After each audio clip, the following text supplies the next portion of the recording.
এই বাংলাদেশে ইসলাম কায়েমের জন্য, কোরআনের রাষ্ট্র কায়েমের জন্য আমাদের বহু ভাইয়েরা শহীদ হয়েছে। শাহাদাত বন্ধ হয়ে যায়নি। হয়তো আরো হাজার হাজার লক্ষ লক্ষ ভাইকে শাহাদাতের ঈদগাহে শামিল হওয়া লাগতে পারে। এমনিতেই এই রাজশাহীর জমিনকে শহীদদের জমিন বলা হয়। আল্লাহর রাসূল বলেছেন, লিশ-শাহীদি ইনদাল্লাহি সিত্তু খিসাল, আল্লাহর দরবারে শহীদের 6টি বৈশিষ্ট্য, 6টি মর্যাদা রয়েছে। আল্লাহর রাস্তায় যে সকল শহীদেরা জীবন দেয়, সেই সকল শহীদদের আল্লাহর কাছে মোট কয়টা মর্যাদা রয়েছে? জোরে বলেন কয়টা? 1 নাম্বার হলো ইউগফারু লাহু ফি আউয়ালি দাফাতিন।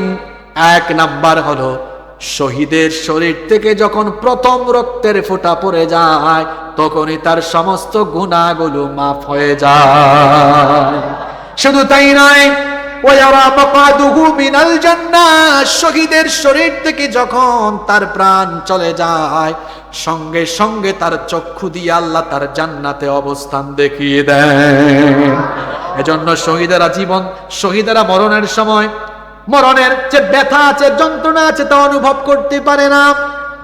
একজন মানুষ যখন মারা যায়, সাকরাত তো আছে, মৃত্যুর যন্ত্রণা তো অবশ্যই আছে, কিন্তু আল্লাহর হাবিব বলেছেন, হাতের মধ্যে চিমটি কাটলে যে সামান্য ব্যথা লাগে, শহীদেরা তার চাইতেও কম যন্ত্রণা তার শহীদ হওয়ার সময় অনুভব করে।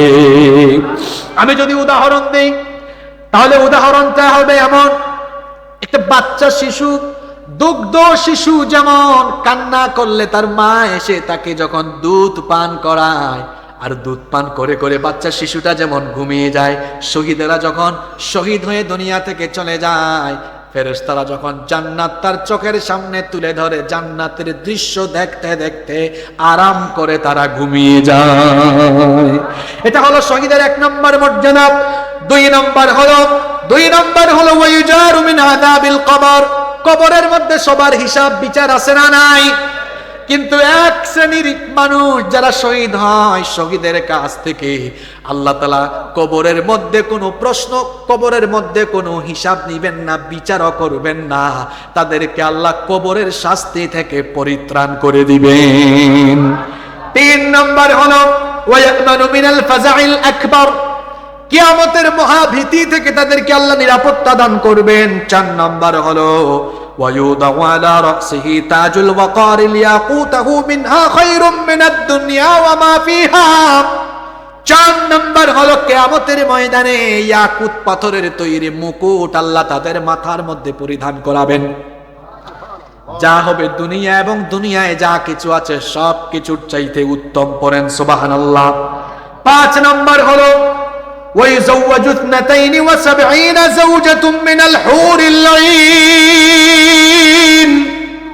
ডাগর ডাগর চক্ষু বিশিষ্ট 70 জন হুরের সঙ্গে 72 জন হুরের সঙ্গে আল্লাহ তাআলা তাদের বিবাহের ব্যবস্থা করে দিবেন। আরো আসতে বলেন সুবহানাল্লাহ। এরপরে 6 নম্বর হলো ওয়ায়ুশাফাউ ফি 70 মিন আকারিবিহি। ওই শহীদ তার নিকটাত্মীয়দের মধ্যে 70 জনের জন্য কিয়ামতের দিন আল্লাহর কাছে সুপারিশ করতে পারবে। শহীদদেরকে আল্লাহ এত মর্যাদা দিয়েছেন, শহীদেরা শহীদ হওয়ার পর তাদের কোনো হিসাব হয় না, কোনো বিচার হয় না। আমি আপনি অসুস্থ হয়ে মারা গেলে, ক্যান্সার হয়ে মারা গেলে, অ্যাক্সিডেন্টে বা যে কোনো কায়দায় মারা গেলে হিসাব না হবে, বিচার করা হবে। কিন্তু শহীদদের থেকে আল্লাহ কোনো হিসাবও করবেন না, বিচারও করবেন না। বিনা বিচারে বিনা হিসাবে আল্লাহ তাদেরকে জান্নাত দিয়ে দিবেন। যুবকরা আছে না ঘুমিয়ে গেছে? শাহাদাতের মৌত হলো শ্রেষ্ঠ মৌত। শাহাদাতের মৌত হলো, এজন্য তো সাহাবীরা বাসর ঘরে নতুন বউ ফেলে দিয়ে শহীদ হওয়ার জন্য ছুটে গিয়েছে।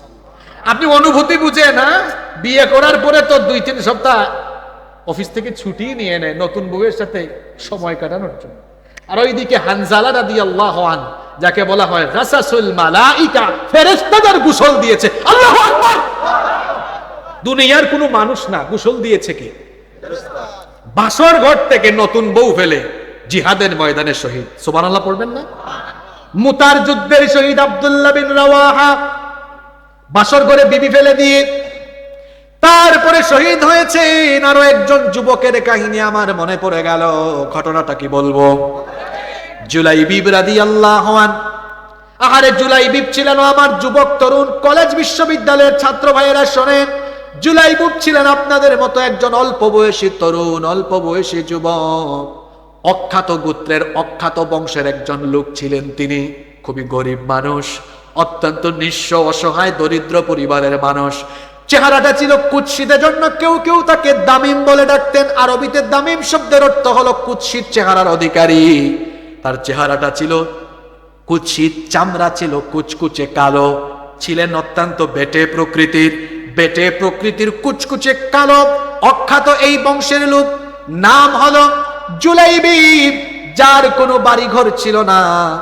আসমান ছিল তার শামিয়ানা, মাটি ছিল তার বিছানা, পানি পান করার জন্য একটা পাত্রও ছিল না। হাদিসে এসেছে 2 হাতের অঞ্জলি ভরে তিনি কুয়া থেকে বা নল থেকে তিনি পানি পান করতেন। কেউ কোনো খাবার খেয়ে উচ্ছিষ্ট ফেলে দিলে সেটুকু তিনি খেয়ে জীবন ধারণ করতেন। আহলুস সুফফার অধিবাসী ছিলেন, সেখানেই তিনি থাকতেন। আল্লাহর নবী জুলাইবিবকে বড় ভালোবাসতেন। আল্লাহর নবী একদিন সাহাবীদেরকে নিয়ে বসে আছেন, জুলাইবিব রাদিয়াল্লাহু আনহু পাশ দিয়ে হেঁটে যাচ্ছেন। নবীজি সাহাবীদেরকে বললেন, এই যে হেঁটে যায় তাকে কি তোমরা চিনো নাকি? অখ্যাত বংশের হওয়ায়, গরিব কুৎসিত কালো মানুষ হওয়ায়, আর তিনি কারো সাথে তেমন একটা মিশতেন না, এই জন্য সাহাবীরাও বললেন না, তাকে আমি চিনি না।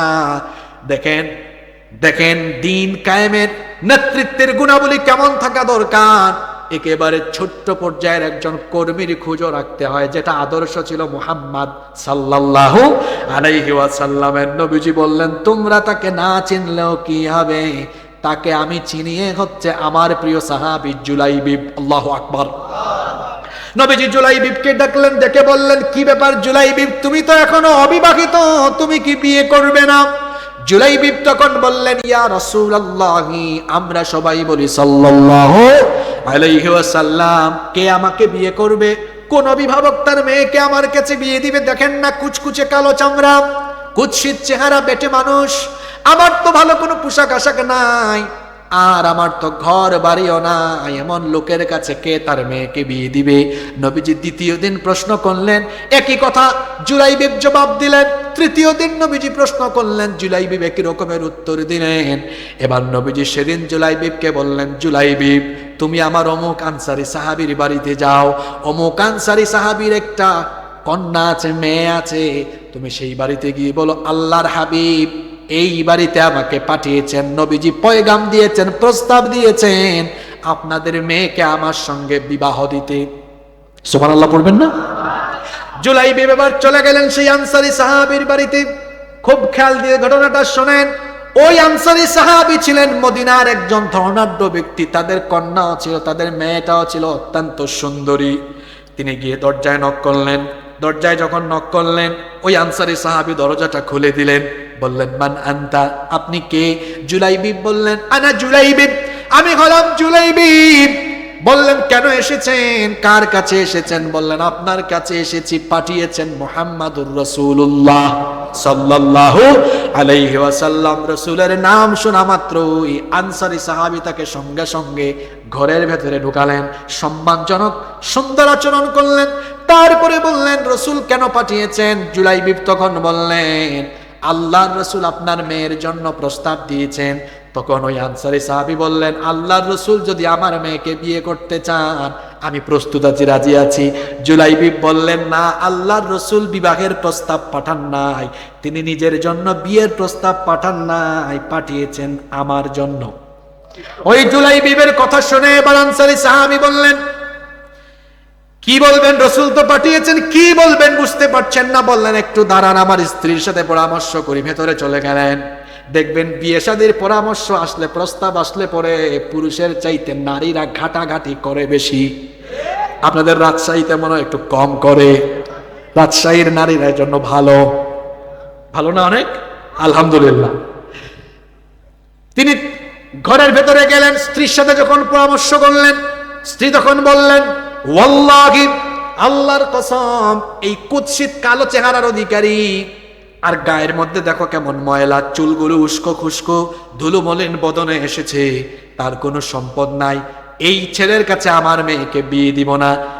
স্বামী স্ত্রী অর্থাৎ মা বাবার কথাবার্তাগুলো ভেতর থেকে মেয়ে শুনে ফেলেছে। মেয়ে তখন বললেন, হে আমার পিতা, হে আমার মাতা, এত বড় দুঃসাহস, এত বড় স্পর্ধা কি করে হলো? আল্লাহর রাসূলের প্রস্তাব ফিরায় দিচ্ছেন। সুবহানাল্লাহ পড়বেন না? এত বড় দুঃসাহস কি করে হলো? আল্লাহর নবীর প্রস্তাব ফিরিয়ে দিচ্ছেন। আমি আল্লাহর রাসূলের প্রস্তাব ফিরিয়ে দিতে পারবো না, ডিনাই করতে পারবো না। তখন তার পিতামাতা বললেন, ও আমাদের মেয়ে, আবেগের বশে কথা বলো না, ঘরের বাইরে একটু নজর করে দেখো, ছেলেটার দিকে একটু তাকায় দেখো, তোমার পছন্দ হবে না, দেখতে কুৎসিত, কালো চেহারা। তখন মেয়ে বললেন, আল্লাহর রাসূল যেখানে প্রস্তাব পাঠিয়েছেন, কালোটাও আমার জন্য ভালো, কিচ্ছু দেখবো না, যাচাই বাছাই করবো না, কোন ধরনের যাচাই বাছাই ছাড়া আমি নিঃসন্দেহে এই প্রস্তাবকে কবুল করে নিলাম। সুবহানাল্লাহ। বিয়ে হয়ে গেল। শুনেন শুনেন, বিয়ে হয়ে গেল। একটা ছেলে আর মেয়ের জন্য বিবাহের প্রথম রাতটা হলো স্বপ্নের রাত। দুজনে যখন স্বামী স্ত্রী কাছাকাছি, বাহির থেকে আওয়াজ শোনা গেল, আইনা জুনুদুল্লাহ, আল্লাহর সৈন্যরা কোথায়? যুদ্ধের দামামা বেজে উঠেছে, জিহাদের ডাক এসেছে। আল্লাহর রাসূল জিহাদের ময়দানে ছুটে গিয়েছেন। বর্ণনাকারী সাহাবী বলেন, তীরের ফলা থেকে যেমন ধনুক দ্রুত গতিতে ছুটে যায়, ঠিক তেমনি ভাবে জুলাইবি তার স্ত্রীর কাছ থেকে দ্রুত গতিতে বিদায় নিয়ে যুদ্ধের ময়দানে গিয়ে অনেকগুলো কাফির, 7 জন কাফিরকে জাহান্নামে পাঠিয়ে তিনিও শহীদ হয়ে গেলেন। আল্লাহর রাসূল যুদ্ধ শেষ করার পরে ময়দানে এসে বললেন, সকল শহীদদের লাশগুলো সামনে আনো। সকলের লাশগুলো আনা হলো। নবীজি সাহাবীদেরকে বললেন, সবার লাশ তো এনেছো, কিন্তু আমার হাবিবকে তো আমি এখনো দেখি না। সাহাবীরা বললেন, ওগো আল্লাহর নবী, আপনার হাবিবকে, আপনার বন্ধুকে? নবীজি বললেন, আমার হাবিব হলো আমার জুলাইবি। নবীজি বললেন, আমার হাবিবকে তোমরা চিনো না, আমি আমার হাবিবকে খুঁজে বের করব। নবীজি এবার নিজে যুদ্ধের ময়দান ঘুরে ঘুরে দেখলেন। আল্লাহর নবী দেখলেন 7টা লাশের পাশে একটা লাশ, সেখানে শরীরটা ক্ষত বিক্ষত, অসংখ্য আঘাতের চিহ্ন, মুখের মধ্যে ধুলা বালি, নির্মম ভাবে তাকে শহীদ করা হয়েছে। আল্লাহর নবী কাছে গেলেন। কাছে গিয়ে তিনি এবার মুখমণ্ডল থেকে ধুলাবালি সরিয়ে দেখলেন, এটাই হচ্ছে জুলাইবি। আল্লাহর নবী বসে গেলেন। বসার পরে জুলাইবিবের দেহটাকে তিনি নবীজি তার বরকতময় উরুর উপরে রেখে দিলেন। এরপরে নবীজি বললেন, সাহাবীরা রে শোনো, তোমরা আমার হাবিবকে চেনো না, এটাই হলো আমার হাবিব। আল্লাহর নবী তখন বললেন, গতকালই সে বিয়ে করেছে, বাসর রাতে নতুন বউকে আমার জন্য, আল্লাহর জন্য ত্যাগ করেছে। ও মুসলমানেরা, বলছিলাম কিভাবে আল্লাহর কাছে জানার মাল বিক্রি করা লাগে। জুলাইবি এমন ভাবে তার জান আল্লাহর কাছে বিক্রি করেছে। দিন কায়েমের ডাক এসেছে, নতুন বউকে ফেলে দিয়ে আল্লাহর জন্য, দিন কায়েমের জন্য জীবনটাকে বিক্রি করে শাহাদাতের নজরানা পেশ করেছেন। আল্লাহু আকবার। এরকম ডাক আসতে পরে রক্ত জীবন দেওয়ার দরকার হলে কারা কারা প্রস্তুত থাকবেন? দুহাত তুলে আল্লাহকে দেখো।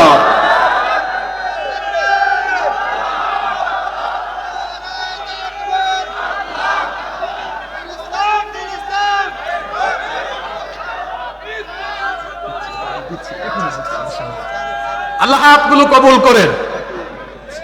সম্মানিত ভাইরা, ঘটনা কিন্তু শেষ না, শুনতেছেন তো আপনারা? আল্লাহর রাসূল তখন বললেন, জুলাইবিবের দিকে তাকিয়ে বললেন, আনা মিন্নি ওয়া আনতা মিন্নি। হাদিসের ইবারত পড়ছি, নবীজি বললেন, আনা মিন্নি ওয়া আনতা মিন্নি, তুমি আমার, আমি হলাম তোমার। হ্যাঁ যুবক ভাইরা, তোমরা এটা গার্লফ্রেন্ডকে বলো, তুমি আমার, আমি তোমার। অথচ এটা হওয়া উচিত ছিল, হে আল্লাহ, হে আমার রাসূল, আমি আপনার আর আপনি আমার, ঠিক কিনা? আল্লাহ রাসূল জুলাইবিবকে বললেন, জুলাইবিব, তুমি আমার, আমি। নবীজি জুলাইবিবের মাথাটাকে, দেহটাকে ডান দিকে ঘুরায় দিলেন। সাহাবীরা বললেন, নবী গো, আপনি জুলাইবিবের চেহারাকে, দেহকে ডান দিকে ঘুরায় দিলেন কেন?